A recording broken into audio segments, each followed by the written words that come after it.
Still so much to come, still here on the India Global Forum, and so much discussion and debate to be had. But I want to step back a little bit and zoom out right now, because so much change has been brought about by this pandemic, but that change is not happening in isolation. So what should we be watching elsewhere? What are the big themes, the big trends that will shape our world in the years to come? Particularly, of course, the big geopolitical events and the rivalries right now around the world.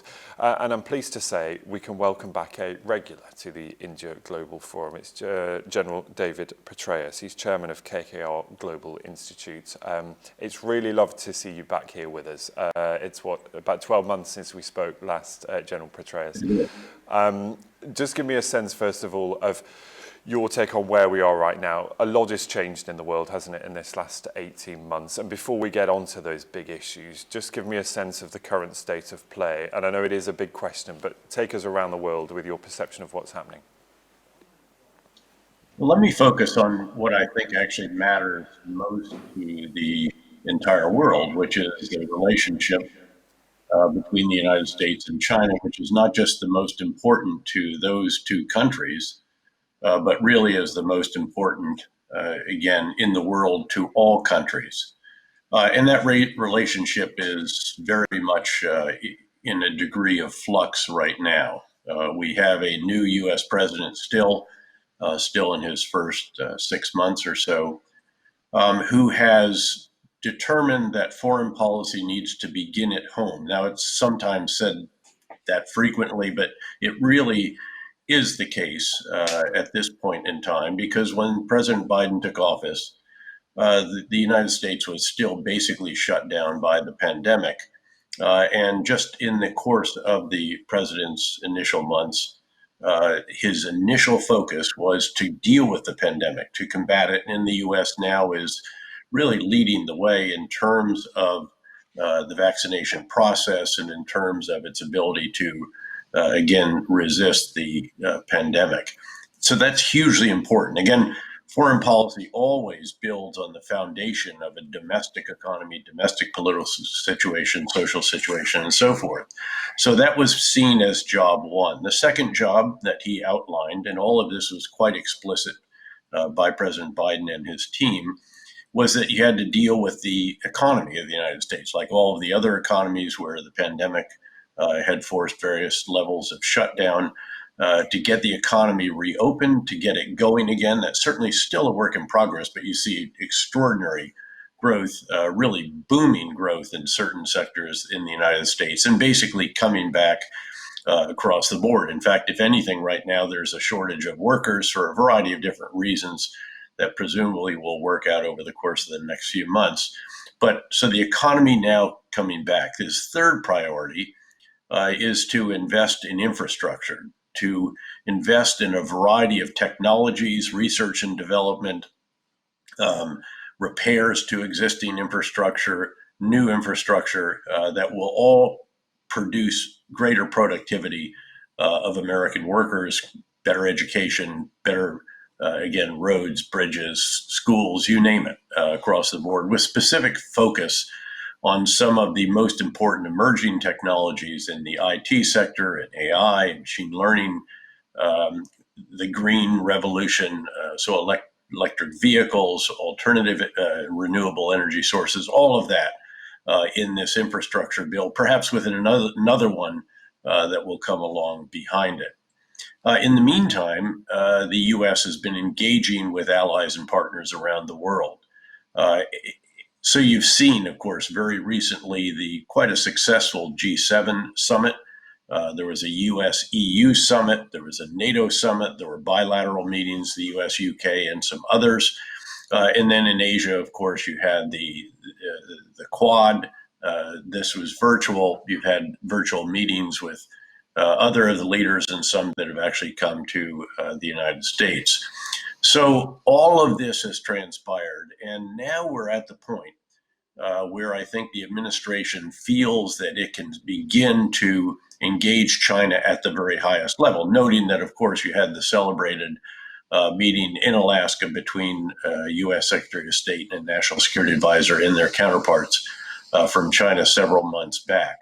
And in the meantime, basically the various sanctions, tariffs, entities lists, and so forth have largely remained in place, with some additions in some certain areas and a variety of domestic initiatives in areas reinforcing the approach that I've talked about earlier here.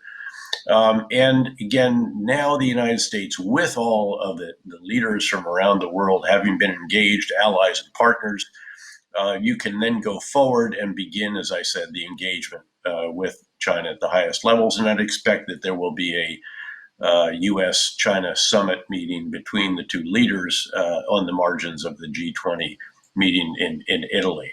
So that's where we are right now. There has not been a dramatic change by and large. In fact, some people have characterized the U.S. approach as being as hard or as firm as Trump, but with all of our allies and partners together. I think it's a bit more nuanced than that, but you get the idea. And in the meantime, of course, you have China, which has just celebrated the 100th anniversary of the party in quite a good position, having come through the pandemic in quite an impressive manner, continued impressive economic growth, albeit slowing, and lots of emerging issues with which they have to deal, including demographic downturn, a variety of issues involving some insolvent organizations and so forth. So this is where we are. The United States and U.S. Western allies trying to show that the U.S. and the West are not in what China believes is terminal decline, but rather that we are now on the rebound. That will, if we can prove that, and it's not just rhetoric, that the U.S. is not just back rhetorically, but is back in terms of the domestic foundations for this, the economy, bringing the country together after a period of a reasonable amount of populism, much of which is still around, to be sure, and which we see in other democracies as well. So we're now, I think, on the threshold of the very serious engagement. I don't want to overplay this. The history of U.S.-China summits is not one that would indicate that you absolutely resolve something in the course of one of these meetings, but rather it's the beginning of the serious engagement. And again, keep in mind, this is the most important relationship in the world. It's one in which there are certainly areas of cooperation. Climate is often held out as one such example, certainly combating the pandemic around the world, noting that, of course, very few countries are in the advantageous position of the US and the UK and a handful of others, although certainly those in the EU are catching up in terms of the vaccination process while also encountering the Delta variant. So we're at that moment. And going forward is going to be very, very interesting indeed to see what happens domestically in the United States, and then what happens in the US-China relationship, and whether this cooperation in certain areas, competition in others, and above all, avoiding true confrontation that might result from a misperception, a miscalculation, a mistake, or what have you, it turning into a real conflict, which obviously it's in everyone's interest to avoid. I'd go finally just note that obviously it's we think in the U.S. and China interest to have as mutually beneficial as a relationship as is possible. But once again, I think it's imperative for the U.S. to demonstrate that it is back in all respects in dealing with China, so that China does not again misperceive the cacophony of voices and so forth that characterize democracy in the U.S. As weakness. I think that would be a mistake. And finally, Warren Buffett, I think, has always had it right when he has said that it never pays to bet against America. There's so many things I wanted to draw out of what you explained there. First of all, let me talk, and maybe briefly, just your assessment really of whether the allies of the United States feel a little neglected of late, given the previous presidency.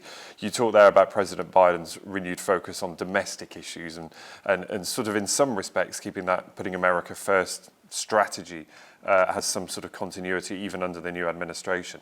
But do you think it is fair to say that some of the allies of the United States feel a little unloved right now? No, actually, I think that they feel newly loved again. The question is again, will this be sustained? I think it's a legitimate question for leaders around the world to ask whether the previous 4 years in the US were an aberration or something to which we might return 3 years from now. And I think that is a question on everyone's mind. And again, one of the issues with which President Biden has to deal is to show that not only is the US back, but again, our traditional mode of operation is back as well. Yeah, and just on your thoughts about China, of course, quite clearly one of the biggest relationships that we will all see the effects of in our everyday lives. And interesting, you mentioned yesterday the centenary of the Communist Party, and you'll have seen this quote as well from Xi Jinping, the Chinese president. China will not allow sanctimonious preaching or bullying from foreign forces. A pretty strongly worded message to anyone who feels that they may be trying to influence Chinese policy. What will the US make of that? Well, there's been a good bit of rhetoric along those lines for really a number of recent years. So I don't think any surprise there.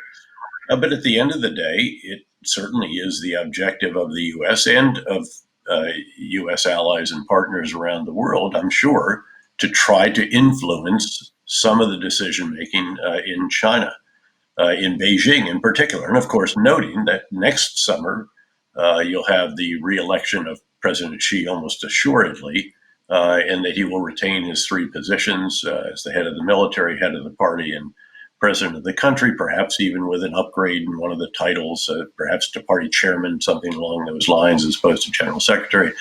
So again, we can expect a degree of continuity there, but of course, what everyone wants to see is a moderation, at the very least, in the rhetoric between the two countries that actually, over time, reflects a moderation in the actual relationship itself. Certainly, there has been a more muscular approach by China in recent years.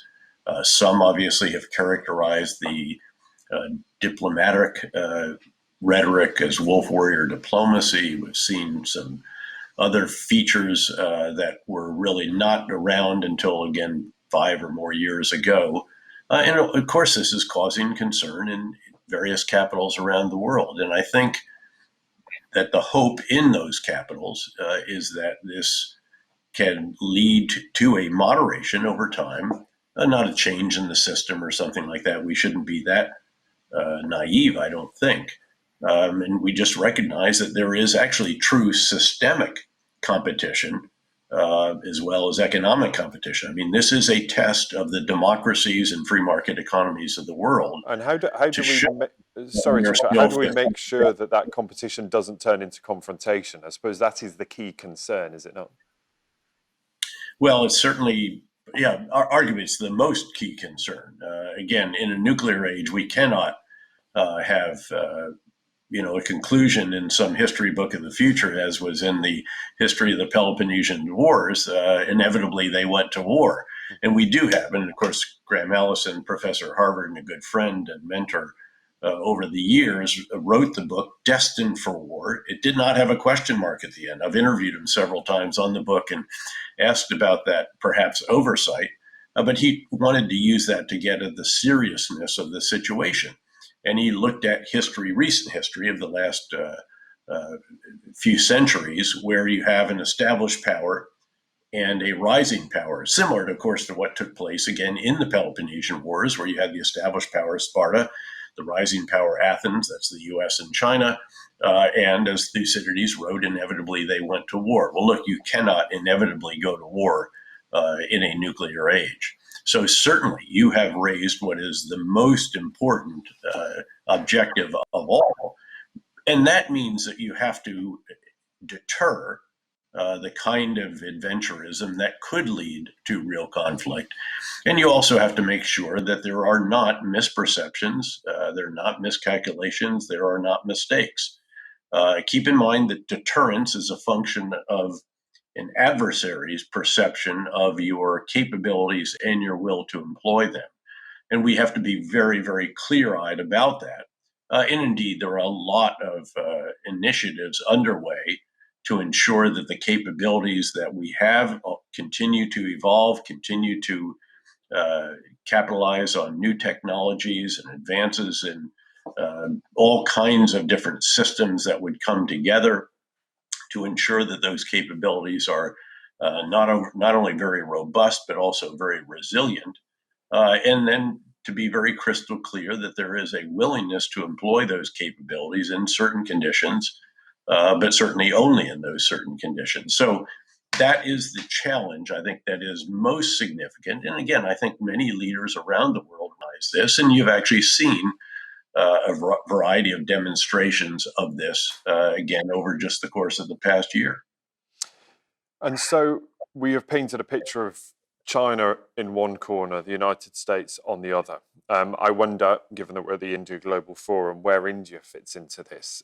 Is India a third player? Is it an equal partner? Is it a country that can stand out on its own and forge a new path? Just give me a sense of how that relationship will work, because we tend to think, as you said, China and the US, and India right in the middle, strategically placed, but politically, economically, can it hold its own?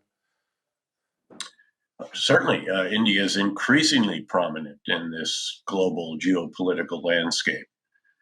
India is a more important member of the Quad with each passing year.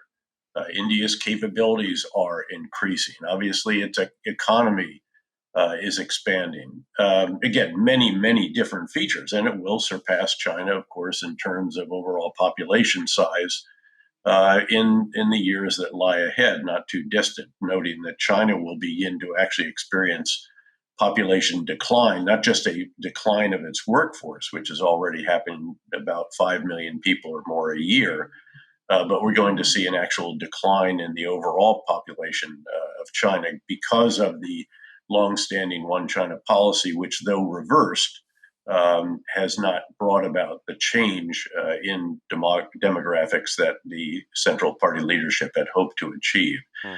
So, yeah, look, India just becomes more and more important, again, with each passing year. And the hope would be that India does indeed become a more prominent member of the Quad. I don't envision an alliance. India has a unique position, as you well know. It has, a history that includes the BRICS and the non-aligned movement and all the rest.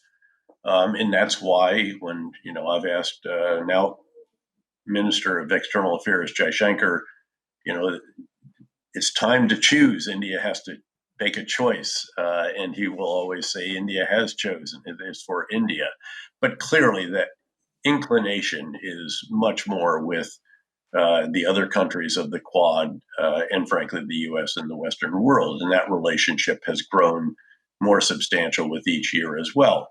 You also have, needless to say, the clashes that have taken place on the roof of the world and the line of actual control that have been very damaging to the relationship between China and India and virtually forced uh, India to take the actions that it has in response. So that's how I would see India now. It's one of the reasons why I'm always delighted to be part of this conference, which in itself reflects the growing influence of India and of relationships between India and the major countries of the world. General Petraeus, you may know the theme of this conference is Future Now, and we've been looking so much at how the global economy recovers from the pandemic and where the opportunities for growth will come from. I wonder, from your perspective, what are the hurdles to a quick rebound for the world economy on the world stage, and where the growth may come from, but what we need to be aware of that could put a damper on some of that? Well, clearly, again, the bulk of the world is still confronting a very virulent pandemic with new variations that are even more alarming than the original COVID-19 virus. The Delta variant is very concerning given the pace of its transmission and so forth. And obviously, India has suffered terribly in recent months. KKR, the firm in which I'm privileged to be a partner, which is part of the Strategic Partnership Forum between the U.S. and India, has donated a considerable amount, as have most of the other companies that are active in India in the Strategic Partnership Forum. But we have been very, very concerned. We have a very large presence in India. I believe we may be the biggest investor of our type, at least, in India. And so we've been very, very concerned by that. But of course, India is not alone. Countries that we thought the pandemic had bypassed for one reason or another are now also being confronted by it, some in Africa. And of course, the rate of vaccination outside the most developed countries of the world is still quite paltry. So you're not going to see the kind of rebound and the pent-up demand unleashed and so forth that you're seeing in the U.S., where you also had historic levels of economic assistance and support, an extraordinary expansion of the money supply. In many respects, both the monetary and fiscal response of the U.S. was really quite remarkable, and obviously very, very positive for the economy. I mean, the concern now, as you will know, is actually, will inflation be proved to be more than just transitory, which will have knock-on effects down the road. But that's a wonderful problem to have compared with many of the other countries of the world that are still very much struggling with the pandemic. And beyond that, we do have to recall, Ben, that none of us is safe unless all of us are safe in a connected world. And so it's in the interest of the developed countries to get the vaccines out as quickly as is possible. And you'll have seen the U.S. and the G7 countries, of course, make an enormous pledge. I think it was 1 billion doses at their summit. And those are just going to continue to increase and to expand. But we still have quite a long way to go in the rest of the world. So even if the U.S. is rebounding very impressively, and we believe that will definitely continue, and I'm doing this from New York. I don't live here normally. The office is here, but we live in Washington. I mean, New York has been reopened now for a handful of months and just rebounding very impressively as well, with one exception, which is, of course, international tourism.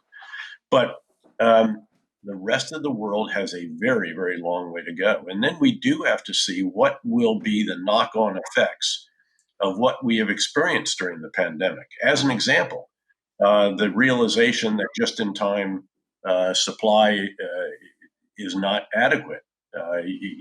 Supply chains are going to change.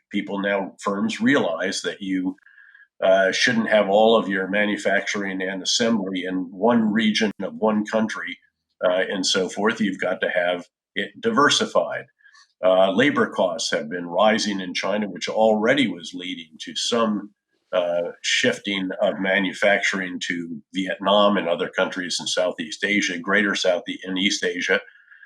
Some of those now starting to come home because you also have the rise of the robots and the ability to make things with robotics and with greater automation and additive manufacturing. All of these revolutionary developments are going to have very, very significant effects down the road. And that's before we really talk about the true foundation for much of this, which is, of course, the IT revolution, which is now deepening enormously with the advent of machine learning and true artificial intelligence being introduced as well.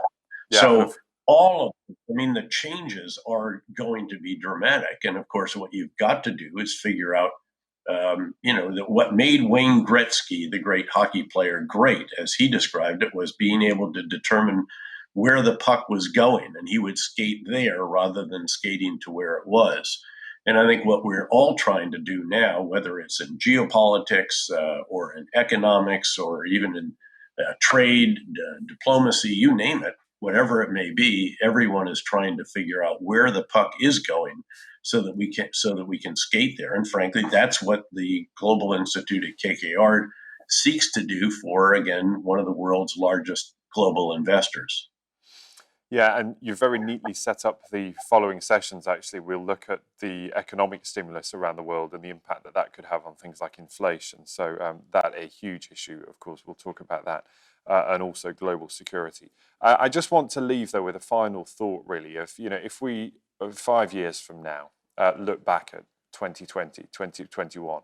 How do you think they will be remembered? Will they be remembered as a time of fundamental change that set us on a new path to a better future? Or is it just 2 years of setback where we lost pace, we fell behind, and we struggled to catch up? I mean, how will we characterize them? Well, of course, this is much more than just coming back from the pandemic. For the United States in particular, it is a true shift in how the U.S. is engaging the world, from an explicitly American first and so forth approach to one that once again embraces partners and allies, international organizations, a return to the WHO, Paris Climate Accord, others, a return to various bodies that determine standards and so forth. So you see again the United States once again playing the role in the world that has largely been traditional. There's ups and downs and so forth, but has largely been traditional in throughout the entire post-World War II period. And I think that the continuation of that, something I would hope to see, because I am one who does believe that U.S. leadership is both important and very constructive for the world together. Again, though, with allies and partners and those that cherish the same freedoms and values and all the rest of that. That is all back, and my hope would be that that would continue well beyond, so that when we're looking back 5 years from now, we would say that marked a rebound in that regard, not just a rebound in the U.S. economy. But a renewal of a variety of different elements that have made America great again and again and again, whether it is, again, superb infrastructure, education, taking care of those less fortunate, immigration, which has often been a key feature of the United States, our ability to attract the best and brightest from around the world, particularly important, again, in light of the IT revolution that's taking place and the fact that we just don't train enough individuals in our country to satisfy all the requirements. So that's how I would like to see us look back 5 years from now. And also, frankly, I'd hope that this would mark a beginning of a relationship with China that over time ultimately does enable it to be a mutually beneficial relationship for both countries, and certainly one in which India begins to play a more and more significant role as well. General David Petraeus, it is so good to have your thoughts once again. So much has changed since we last spoke this time last year, but I'm grateful for the update that you can give us. And thanks for being part of the India Global Forum once again this year. General David Petraeus, Chairman at KKR Global. Thank you so much.